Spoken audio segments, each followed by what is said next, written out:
Sergi is learning how to pop open a bottle all over again. Just popping bottles here, dude. Dude, that thing doesn't work, man. Whoa. Welcome to another episode of Mirror Coffee Roaster Warm-Up Session. Topo Late Chico's night going, edition. Topo Chico's going a little wild here. Shoo-wee. I don't know why. I can never understand when it's going to go super fuzzy and big and nuts. It's always so unpredictable. It's science. Shake it up. I reckon. It's like a 6th grade science experiment. Did you do the volcanoes thing in 6th grade? Who was your 6th grade teacher? Can you give a shout out to your 6th grade teacher? I don't know. That's a good question. I think teachers are underrated. Dude, underrated. So I'm actually so hyped about like teachers or like high school, like sports coaches. I think they're so legit. They're so lame most of the time. Like they're like the most average people. Like they're not anybody special. But I mean, Jason Jorgensen was very special. With the exception, yeah. Shout out Jason Jorgensen. But usually they're like such average people, but they do like such cool stuff. You know, like in your mind, I think you're like, man, those people are cool. Man. So I was thinking, like, that brings up an idea. It's like, why do you like we have sports and coaches like we're talking about right now influence lives so much? Mm-hmm. Do they have like business stuff or like entrepreneur stuff for kids, students, like business coaches for like lemonade stands? Dude, is that a thing? Like, I haven't heard of it. You know, in the terrible education system that we have, it's definitely not a thing. Dude, I don't get why kids don't learn about taxes in 6th grade. I took like, what about budgeting? I took a class. No way. Yeah. Oh, now I don't remember that teacher's name. I can see her in face. high school. In high school. Well, in high school, applied math. Oh, because I didn't want to go to pre-calc. Okay. I applied math is much different though. Yeah. That's like a knockoff. It is. It's like, but it kind of taught me and Andre Pilat. Oh, good times. Alrighty, welcome to another episode of the Coffee Roaster Warm Sessions podcast, ladies and gentlemen, boys and girls. It is a late evening here in the Pacific Northwest as we're recording this podcast. We're trying to bust out 2 of them. I don't know if it's gonna work. So let's pour some batchy. Try not to get dude. Why am I doing this? I know, right? That felt weird. I'm like, this is against standard protocol here. Sergi usually pours the batch brew. Hopefully it's hot still.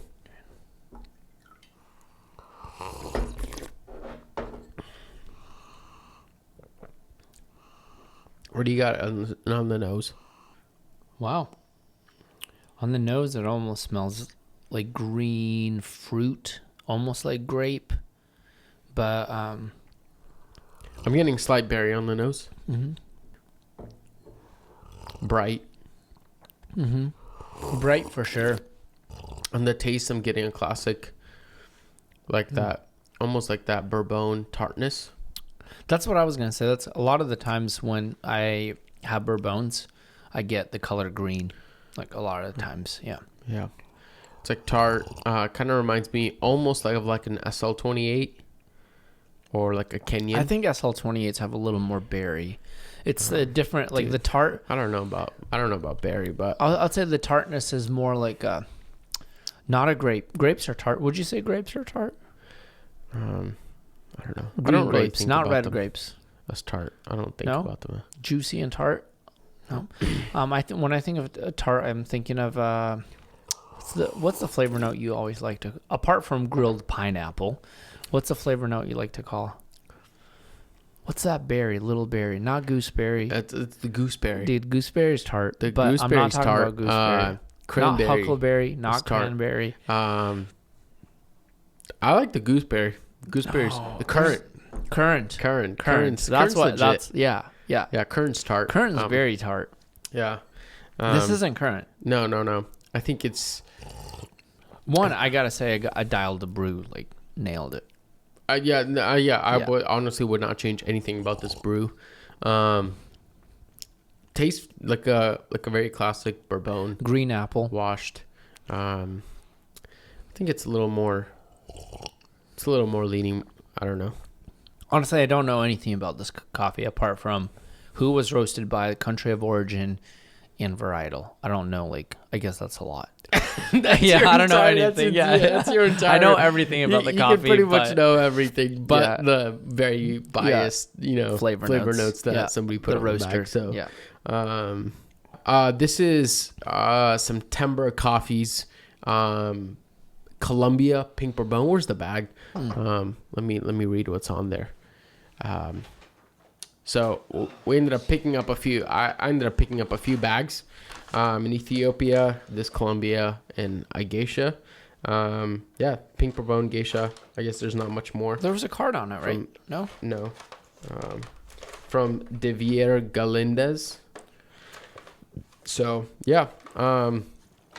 tastes very bourbony. Tastes very bourbony. Bourbony. Mark with the new terms. Dude. That was great. I just imagine doing your Brewers Cup being like, this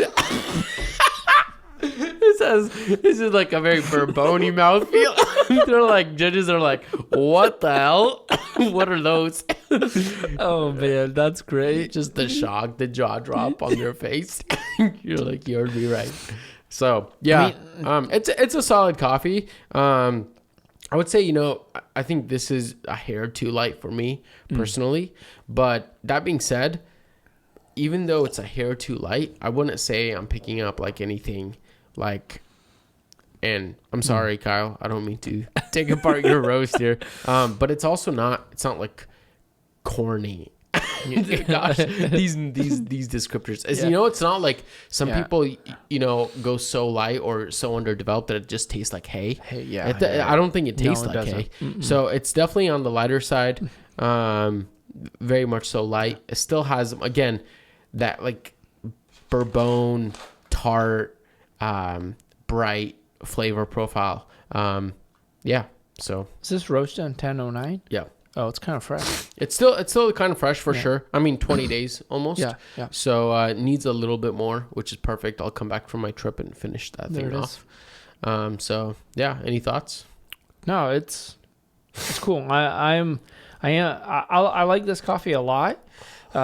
Just from having that sip and like tasting that brightness of it. Like sometimes I like a coffee like that. Again, I would kind of lean with you. I don't always prefer a coffee this light. Even though I like lighter roasted coffees, I like fruity coffees. Sure. I like complex coffees. But this is a tinge of too much brightness for me. Yeah. And again, like this is like roaster talk for very minuscule. Like complete preference bias. Yeah.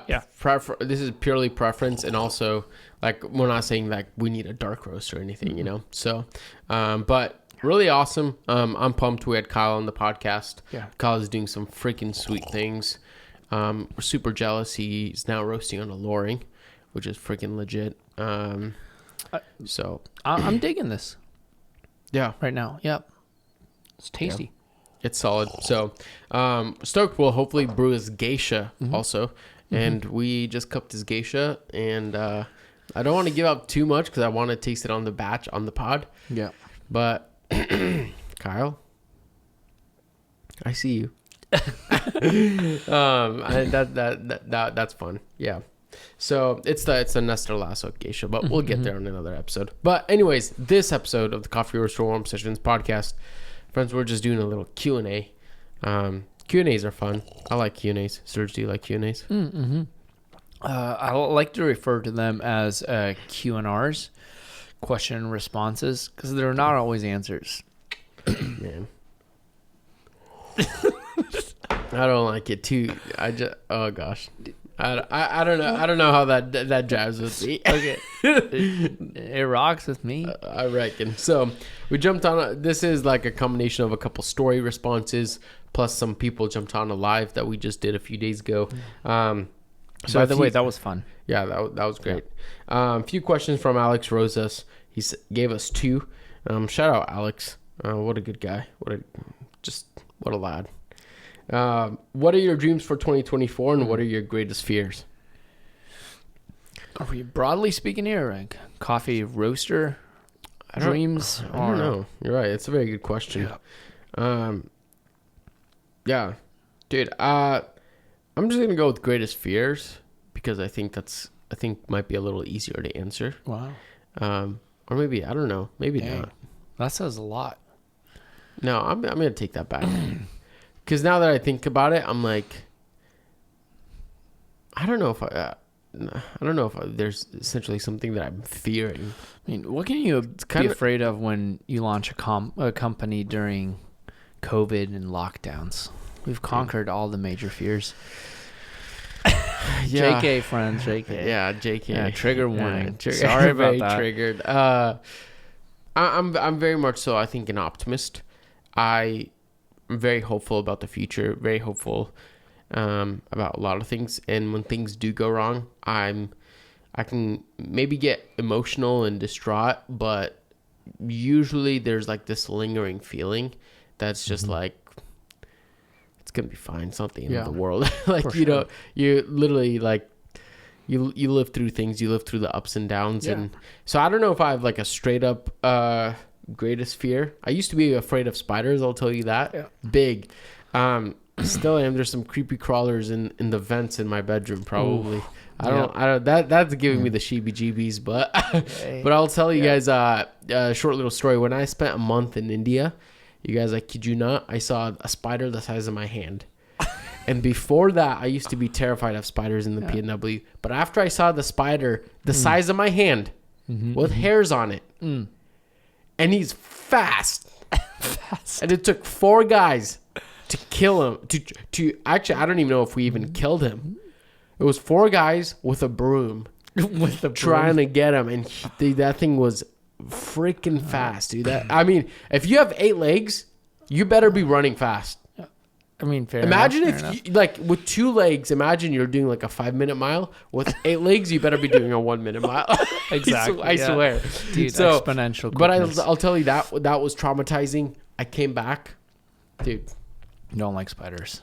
I mean, they're not as scary anymore for me after such an experience. So fair enough. That's similar to like driving in foreign countries. It's like after a while you're like, who cares? Like you swerve in and out of the road. Like all of a sudden you end up in another lane. You're like, it's totally fine.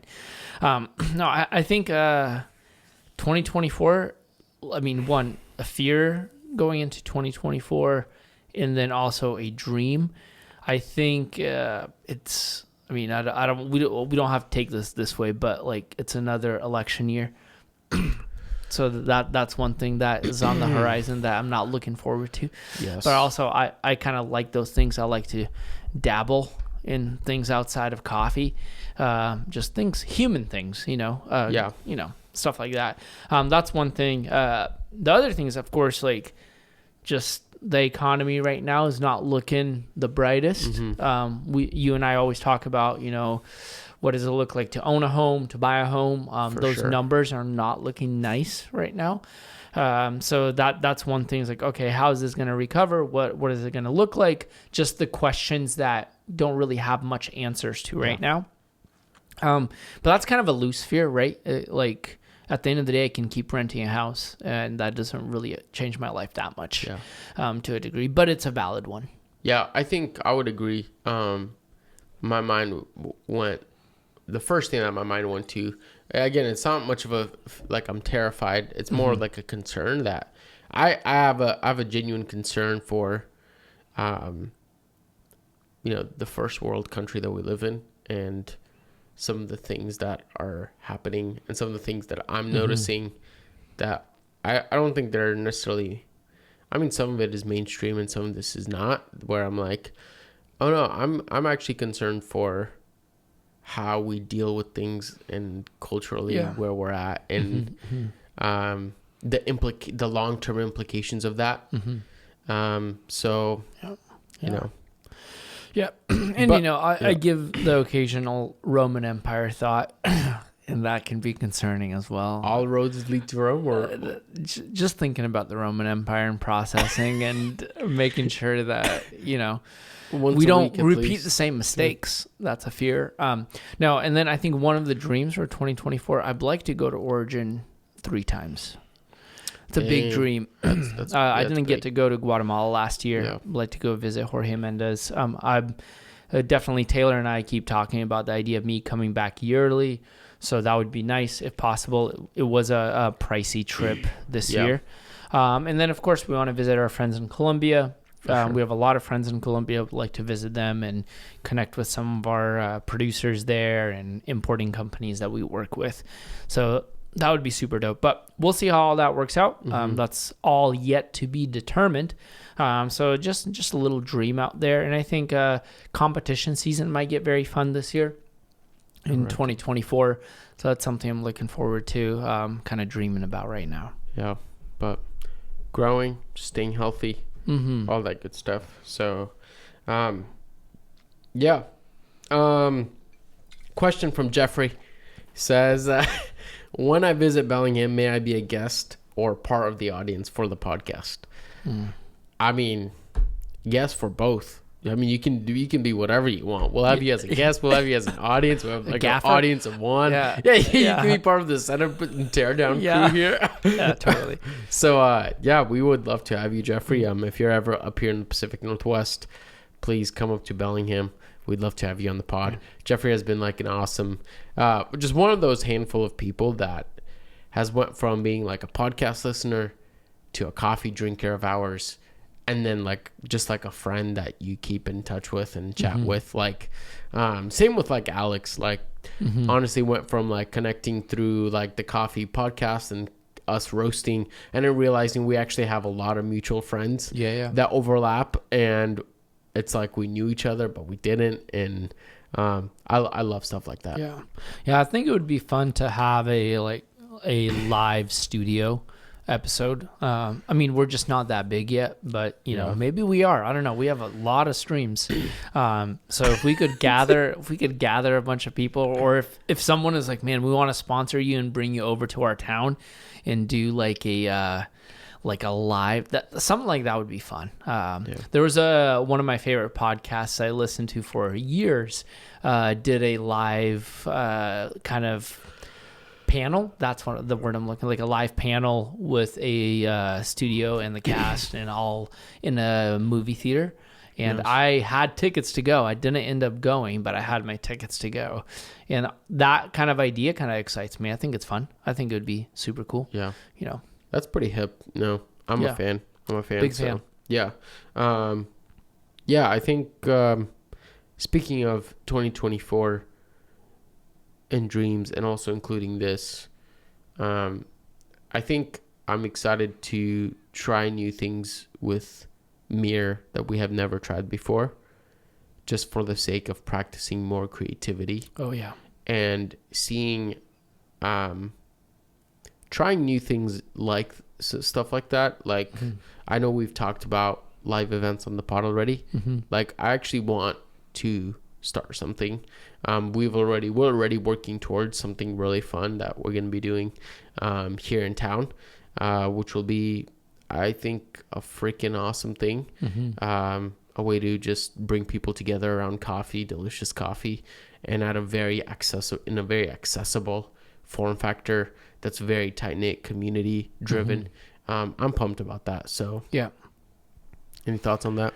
No, you know, hinting on that idea, like, that's something we've talked about a lot. Not only on the pod, like outside of the pod, it seems to be a reoccurring idea that really inspires us. So to be able to execute and kind of ooze out that inspiration out into the community was going to be like super fun. So I can't wait for it to come together and like be very practical. Yeah, for sure. So stay tuned. All right. The Coffee Poppy says, do you think coffee is becoming very hype beast like sneakers? I certainly do. Laughing, crying emoji. Gosh, that's a touchy subject because I really like the sneaker culture, and I think the uniqueness and the variety of sneakers that we see being launched, especially stuff like the Travis Scott stuff, like all of the big brands, like I like them, I dig them. I don't know if I would buy them just because the hype. Maybe I do. Maybe I'm sucked into the hype. Who knows, right? I just think they're really, really cool. And to a degree, it's more of that. I think sneakers can be kind of different to compare, but very similar in the sense that it is more of a collector's piece and then also a fashion choice. But fashion choices are made based on trends and what's cool and what's trending in society right now. That's where I think some coffees, folks, including myself, would probably purchase simply because we've heard of a lot of roasting companies buying this coffee. And we've mentioned that before in the pod. 100%. Is how do you do that? How do you process that as a roaster and a roasting company? Yeah. And then you notice your own buying habits tend to lean towards that. What do you do with that? So yes, maybe it is a little hype beast. But at the end of the day, I think all hype has a degree of validity. So you can't say it's just hype because, just because. There's a reason for the hype. For sure. I mean, similar answer, but I would say, yeah, I think it's definitely becoming very hype beast, like sneakers, like 100%, for a handful of reasons, and for the good and for the worse, I think, to some extent. For the worst being that, like, yeah, it's becoming, in some ways, like, in some ways exclusive or cliquish or trendy. There's got lots of styles and form factors and edges to it, and it's very, very trendy. Specific things, like whether you want to go as fine as like specific producers or trendy specific roasting companies or styles of coffee, or which, again, I'm not saying that it's necessarily bad. I think there are some not so healthy aspects of that. On the other hand, I think it's phenomenal. Yeah. Because that tells me that culture is changing. That hypebeast is literally saying that there is a wave of culture that's being attracted to this thing. And when we're talking about culture as in this concept of like specialty coffee and delicious coffee, yes, please. Yeah. I mean, I want the most hype about the best producers. I want the most hype about the best roasters. I want the most hype about freaking drinking coffee. Like, yeah, I think that's the best thing, I think, to happen, because I hope that this part of the industry grows. We forget that literally, what is it? Like, we're like 10% of the industry. Specialty coffee is. Like, are you guys kidding me? 10% of the industry? Psh, it's nothing. Yeah, I also think the bad side of things, and trying to avoid that bad side of stuff, I would say, just because you're drinking X producer or a trending producer or someone that's popular doesn't necessarily mean that, and this might sound childish, but that doesn't mean it's just cool. Like, you're not cool for drinking this producer. Like, you should be drinking the coffee that you like. In the similar way, like, I saw something on TikTok or Instagram that kind of like, kind of got me upset, and it was around sneakers. Like, at SneakerCon, they were asking people, like, hey, if you found someone that was wearing Panda sneakers, like, would you date them? And they were clowning on people who were wearing Pandas. And I'm like, okay, like, I get it, but I also don't agree. Like, yeah, Pandas are common. It's a very common sneaker. But, dude, they're common because they kind of fit with everything, and they're very basic. That doesn't make them bad.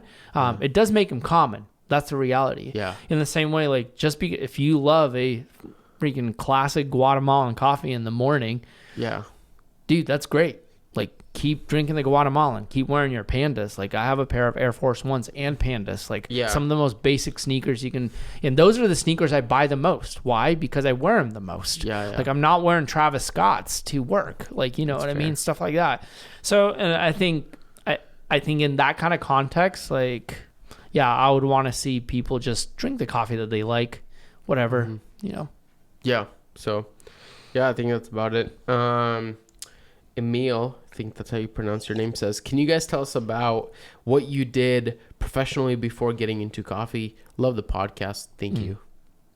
Gosh, did a lot. Actually, when I straight out of high school, I mean, going back, like, even before high school and during high school, a lot of entrepreneurial stuff. Like, started to remember that little eBay business. I was selling everything from Atkin bars to snowboards to reselling like overstock stuff. Like I had a business partner who would supply me with stuff, and then we'd split profits, stuff like that. That was like early on. Then I went to school, and based on my parents' recommendation, I went into nursing. I was going to be a flight nurse. Went to school for that. Was working as a certified nurse assistant, and dropped out of that because I was actually working like 3 jobs and couldn't keep up with school. 'Cause I was decently well on that. But during that time of year, I kind of went on the soul search and ended up as a full-time minister. So I worked in ministry for about a long time, like almost a decade. But I think that's what pushed me into coffee, is exploring how people connect, and in what spaces do we find connection. And literally, I spent a lot of time in different producing countries and noticed that on a producing level, then noticed that in the United States as well. So I kind of merged it into coffee from that job there. And it's been, almost 7 years since I've kind of been full-time in coffee. Similar, but not the same. If we really want to go back, middle school, high school, I used to buy broken iPods and iPhones, fix them, sell them on eBay, flip them. The flip game was hard. Yep. Used to jailbreak people's iPods. I remember that. You know, for all you kids out there who grew up and you guys actually had an iPod Touch, the iPod Nano, the Shuffle, the classics. There's so much love for you guys. Freaking yeah. I like, that was a golden Click age. wheel, spin wheel. Ooh. The Bring sound that effects, back. like Yeah, the hard tap on in the golden age. You can fit a remarkable 500 songs on there. Unreal, unmatched. That was I jailbroke things for my classmates and did stuff like that. What else did I do? I used to also flip things, just random things. I would find them on Craigslist, buy them, sell them for more, or buy them on eBay for cheap, and then sell them on Craigslist. So a lot of the very entrepreneurial stuff. I mean, it's also part of like growing up in an immigrant family when you can't afford a whole lot of things and you have to go figure out how to make money. But I think those things are very beneficial. Ended up having like 1 or 2 like summer jobs, part-time jobs, literally lasted a couple months, and then I just decided to go for it and started to try to pave a way for my video work business. And that took years to grow and became something that I did. I started doing full-time, and I'm still very much so into it. And then somewhere in there we started Mirror. So that's kind of it. Yeah. Not super exciting. Yeah. It's been quite the journey. Yeah, for sure. Thoughts? I think it's fun to look back at stuff like that, because the way I kind of see it is I always see a through line through all of the jobs that I did that kind of led to the point of starting Mirror and working in coffee full time, because a lot of the stuff that I did before coffee was similar concept. There was a craft and there's people always attached to it. I basically never did office work. Like never. That was just not something I wanted to do. Like I like numbers, and I like reading a P&L. Actually, kind of entertains me to a degree. But I never was like an accountant, and never was a numbers guy. It was more around the idea of how do you grow and create a business. And both you and I did photo stuff for a long time. I didn't do it as professionally as you did, but that creative side of stuff that brought everything in. All of those things and all of the skills I've developed over the years, I'm executing on today in owning Mirror or in working in coffee full time. And I think that's really cool, because then you can see everything as leading up to today, and all of those skills were being built up to be able to execute on this project, like this Mirror project. Yeah. When you have a past like that, though, it's actually really hard to, I think, I don't know, really hard to find yourself doing stuff like office jobs, because I think, at least for myself, like as far as I remember, I like nothing was like, cookie cutter, neat. Yeah. You show up, you do this, and then you get a paycheck and you're done. It was always like you're kind of like always scrambling and trying to figure things out or solve some problems. And then when you do that long enough, especially at a very early age, I think it kind of, you just learn things and it becomes part of you. And yeah.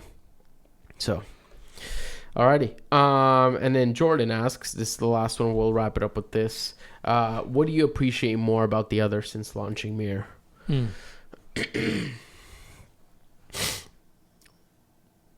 We have 5 minutes. We have to wrap this up. The battery's going to die here Just making sure the camera, That's a good question. I would say, man, I think watching how you have grown in just understanding business has been like pretty profound. Like just because it kind of ties into your whole life. You're an entrepreneur and you are growing your business as a cinematographer, but seeing how both that and running Mirror has just literally expanded because of your desire to understand business is way more than anything that I've kind of invested in my life when it comes to understanding business. I pick up stuff here and there, trends. I listen to Gary Vee, but I don't like dive into these elements the way you do.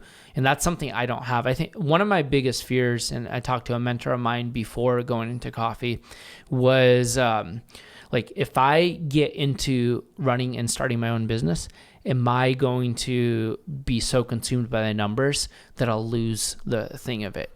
And like, I know that's a weakness of mine, but that's something that I've seen you execute on because I can't, like, that's a weakness of mine. Like I either go super toxic or I just don't do it at all. And watching you execute on it has been pretty powerful. One for me, but also in general, like learning and seeing from you and how you do that kind of stuff. I think it's pretty dope. Nice. Thank you. That's awesome. I think my weakness that I appreciate about you is the relational aspects that you have with other people. Where I'm starting to realize over time where I'm, I don't know, maybe this is too broad, but like I'm like curl up in a cocoon and go hide in a hole and just like research and learn and do all the stuff that you just mentioned. But you're so much more relational.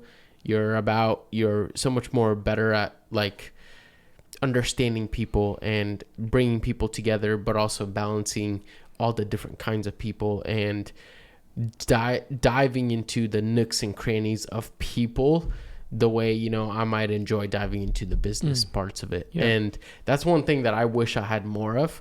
But I think you do absolutely phenomenal at, whether that's, from narratives as a manager or, just amongst people, friends, different gatherings and stuff like that, where I'm like, man, that ability to just relate with people, connect with people. I really wish I had. So, and it's extremely valuable. Yeah. Well, thank you. Yeah, that means a lot. Completely unscripted, so I'm taking that as the real deal.